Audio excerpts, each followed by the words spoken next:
eyes, you're like, oh, Oh fuck. shit. But I realize it's more important to enjoy it than to get it like perfectly right. So I enjoyed it tonight. I appreciate all you guys out there. Yeah, give it up.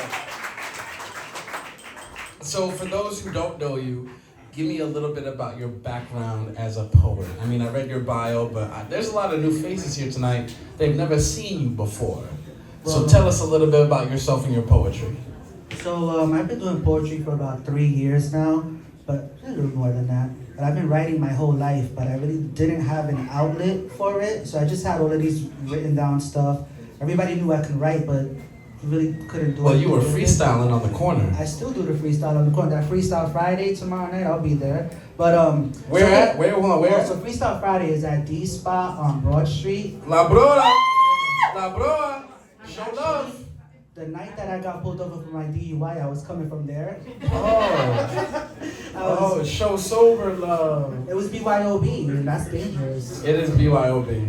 So with the poetry thing, during COVID, I needed an outlet. So I was writing a lot. I found Lori from Pawtucket Poetry. There's a small venue. We started writing there. I met a lot Big of shout out to Pawtucket Poetry Online. We got Amazement in the house repping. So from Pawtucket Poetry, I started finding the other places. I found you. I think you did a slam for TDN once. That's how I met you, Louis. And shout out to TDN. Outspoken. Shout out to Poetry. Outspoken as well. So basically, I found my community, and from there, I was just writing rhymes. But listening to all the wonderful poets out there, it kind of made me realize that I can get a lot of things out by writing this, and little by little, it's almost like therapy. It really is like therapy. Yes. You know? So it's like self-therapy. If my dentist was my therapist. Facts, but my dentist is more expensive than my therapist. That was an expensive therapy session. But so basically, just writing to get the feelings out of me. You know, I was going through mental, I was anxiety, depression, addiction. So it just felt good. The usual. You know how us artists are. We all fucked up. So it gave me an outlet, and then from there it made me realize you can either stay in that puddle of misery or you can do something about it. And that's when I started doing the therapy thing, getting out of that whole rut. So now I feel like I'm in the phase where I want to inspire people and let my poetry be a thing of positivity, not negativity. You mentioned an outlet. Do you feel powerful? I do. I feel like as wordsmiths, our words are power. We're literally casting spells when we speak. Yeah. You know? So shout out to my bushcraft in here. Woo-hoo! I know we have them. There's Dominicans in here, I know. When negativity comes out of your mouth, that's what you get. So when you switch it, when positive things start coming out your tongue and you start being a beacon of light, you start getting the light back on you. Yeah. And I realized that. Reciprocation. Reciprocation, right? Big. Right. This is wonderful. Nelle Nel, I would ask you what got you to write, but you've already featured. Yeah. So in the time between you featured, which was last year, I believe it was in March, you and Jill Miller, I think she's still here. Shout out to Jill in the house. You and Jill shared the stage for March. What keeps you writing, right? You already kind of got your rocks off, you featured. We sat down and we talked about your life. But in the meantime, between time, you've been in AS220. You've been at Poet's Cauldron. You've been going to Lizard Lounge. You've been moving around to a couple of places out here. So I gotta ask you, because I feel like it's not that easy to always kind of churn out things you want to say in a crowd full of people looking at you with all their eyes. So how do you keep writing? Where do you find that desire to keep adding? What keeps you going? So I want to leave something behind. We all want to leave something that's ours. You're on that legacy time?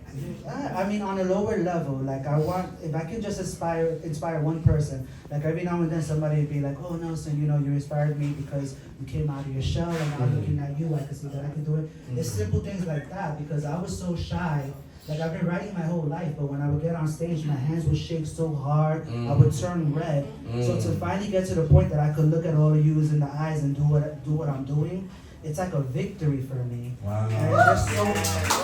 And he said, that's what you do. And there's so many people that are sitting in here right now that probably have some dope poetry that they're like, oh no, I'm not gonna go up there. So those are the people that I want to let them know, like, hey, once you get past yourself, because you're the roadblock, you're the only roadblock. Once you get past yourself and you look at the crowd and you do what you do, you have power. Like you're literally the only person stopping you from making the next move in your life. Whatever it is, whatever art you want to share, if you're an artist, you almost need to share that shit. Like, don't be hoarding it to yourself. And if you're nervous, get over that shit. Like, do it, shake. The next time you do it, you'll shake a little less. And at the 100th time you do it, you'll be standing there like you're the shit. Because you're the shit. Hey! You still be shaking. You still be shaking. You still be shaking. And you're one of them that Cut I it keep out. telling you gotta get up here and do it. Yeah, But I see you understand. one of them. You But tell you're me you fucking- gotta do it, girl. She's nice. She's nice with it. And there's a lot of you out there that's fucking nice. Don't worry, nobody can see behind the pillar. You good. She got You know the what I mean? shades You too. all She put right. the shades on. I see you. We both look like, hold on. But literally, that's all it is. Once you get past you being your own worst critic, then you can share your art. And once you share your art, you feel whole. Can you speak a little bit about the importance of celebrating other people's wins and encouraging other people to also participate, to be heard, to be seen, to get out of that shell? I mean, you're such a great example of it. You're not shy at all about your process. You're not shy about, damn, I really wasn't fucking with this. But now look at you, maldito gringo. Reading your shit out loud, and not only that, you're really connecting to people's hearts. You're really connecting, like, on the lines and the bars that you say, more than the humor, you're really connecting. So tell me the importance of sharing that encouragement, sharing that you can do it. Si se puede. Well, like, talk to me about that. So by looking at other people and realize and giving them that inspiration that they can do it, you're really reinforcing yourself that you can do it. So how can I tell you that you can come up here and spit your shit if I'm not coming up here and spitting my shit? How can I be shy and holding back if I'm telling you to do these things? So we kind of, it's energy. We give each other the energy to keep going. So the day that you see me that I'm like shy or fucked up, you give me that. We empower each other. It's like a synergy. Do you believe that all love you give is self-love? Yeah, actually, yeah. I believe that the love you give out to others is the love you want to receive for yourself. You know, and I believe that the more you give to other people, the more gets poured back into you. You know, so you make yourself available to people, you give them the information that you wish you had sooner, and you watch them grow, and then they pass it on to the next set of people. Somebody out there is going to be your next feature that just heard something that they're like, I get it now. You know, Anybody seen the movie Pay It Forward? Yes, yes. Okay, you see what we're talking about there, right? Pay it forward, I'll pay it forward. So your sister's in the house. Give a shout out to Jocelyn in the house. I'm so sorry. What's the most embarrassing moment that you've had with your sibling in your entire life? There's a few, but What's like the most? literally waking up in the hospital with like stitches in my forehead, and all I remember is the nurse saying, "Do you have anybody you can call?" And the only person I thought of was my sister. And she was there in like 30 minutes. She didn't ask me any questions. She didn't judge me for the stupid shit I just did. She just took me home, and I'm sitting in the car, and I'm just like, "Josie, I messed up. Josie, I don't know what I'm gonna do. I'm such a fuck up." And she's like, "Don't worry about it. You're alive, right? You're okay, right? Don't worry about it." And like her calm presence just like centered me, and she does more than I think she'll ever know. And it's not really so embarrassing as it is like, you just feel ashamed, you know, when you expect more from yourself. Shame goes far. But then your loved one tells you that it's okay. You know, you feel ashamed right now, but tomorrow you'll feel proud because this was something you had to go to become who you are. You know? You heard that? Come on, y'all. The sister's strong support. Big shout out to her sister one time. Give it up, give it up. Now we're gonna get into real questions. Tell me about your love life. Tell me about your love life. I already know, but I just want you to brag in front of all the girls in here. Let them know what you want. So, I've been in a relationship for about, what, 6 years How long? now? How long? 5 years, 6 years. 5 years, all right? That's before COVID, y'all. Come on, give it up. Vaccines, mandates, tax returns, we made it through it all.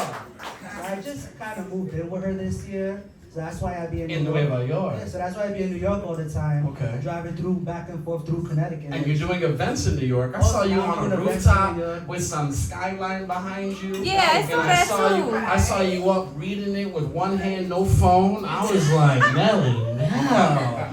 Not in the And let me tell you not something. in the heart of the I city. be gloating about Rhode Island when I'm in New York. As I you be should. telling them, I be like, yo, Rhode Island has the dopest poets and artists. Let 'em know. New England Let has 'em the know, dopest baby. poets and Let 'em artists. know. And We they be here.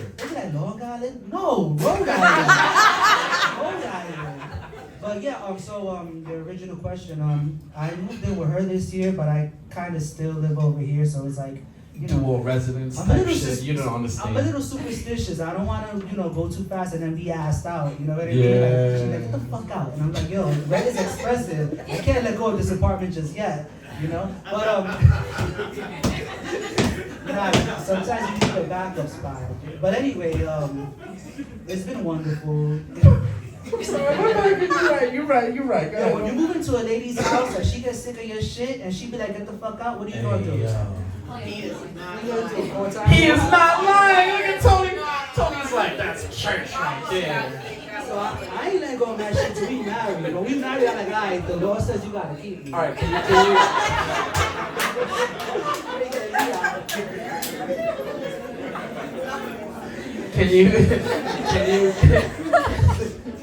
can you speak a little bit?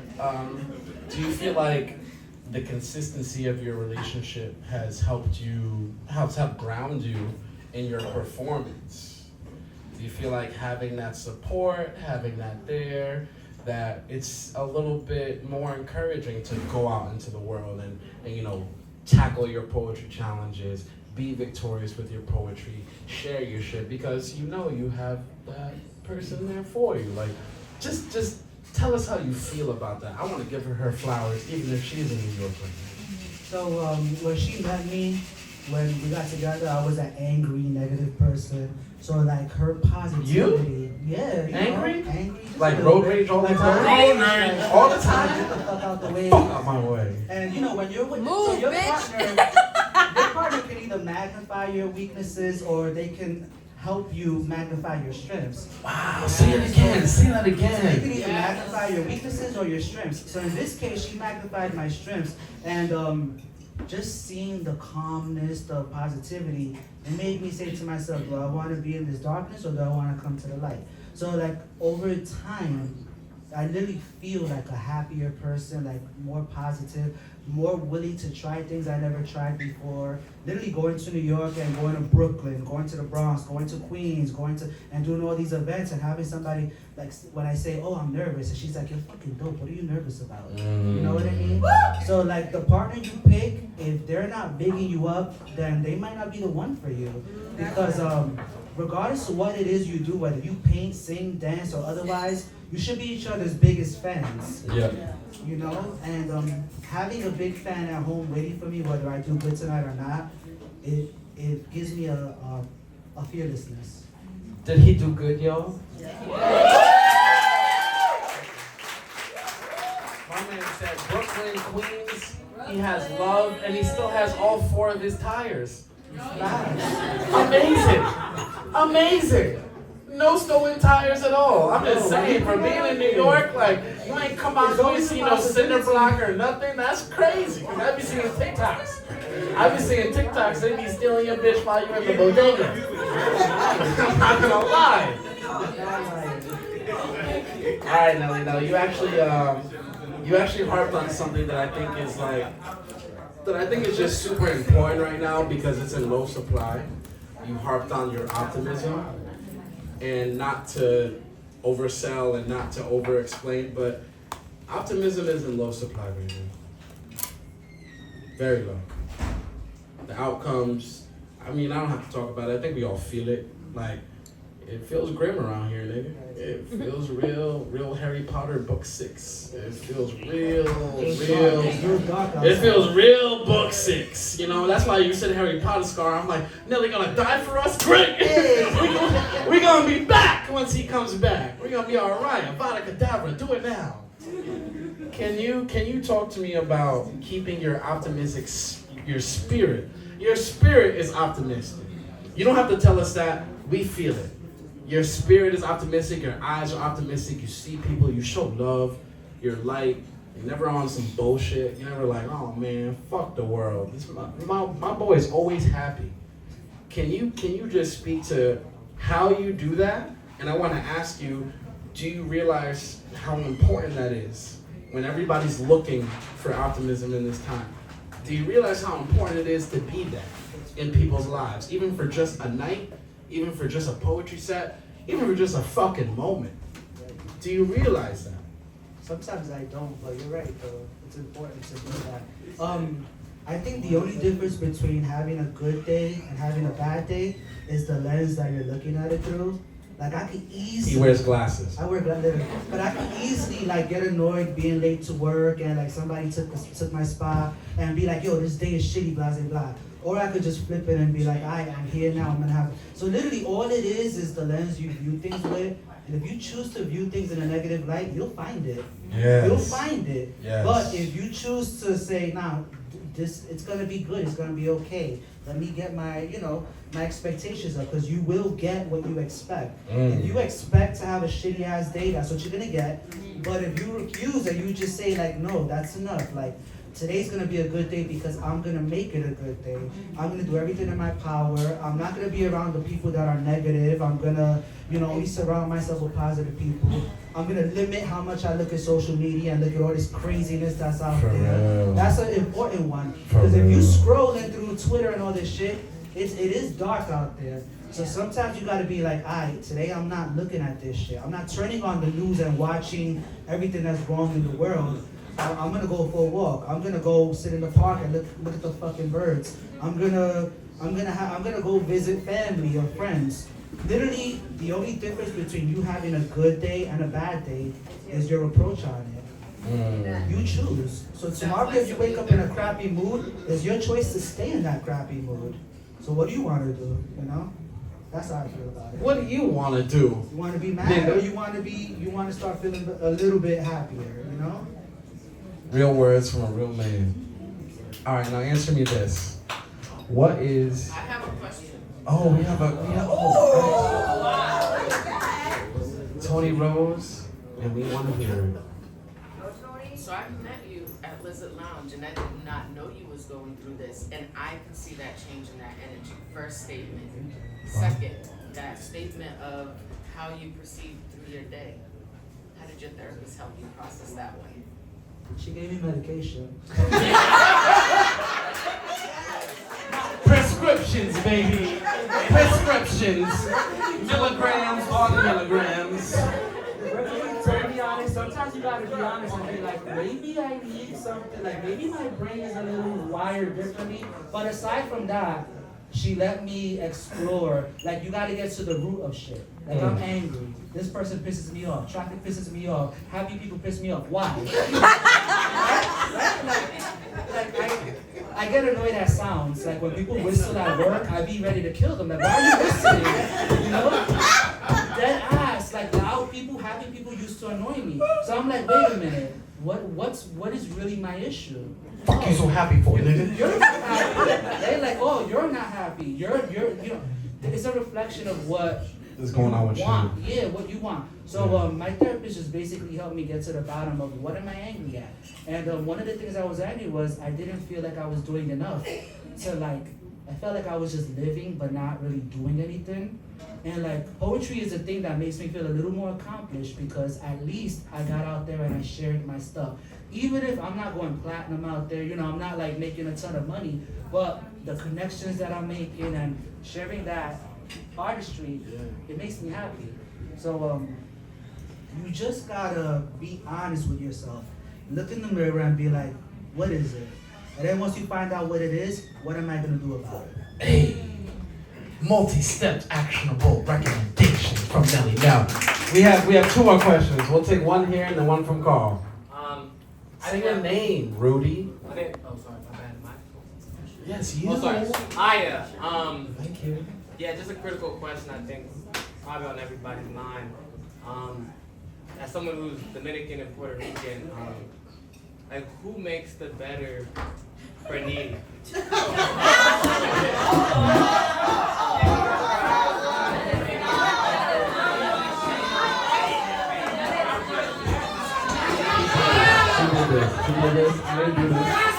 He did this. I didn't do this. You came up here with the shirt. Answer it, Nelle Nel. Answer it, Nelle Nel. You can't lie. The Dominican Vanille is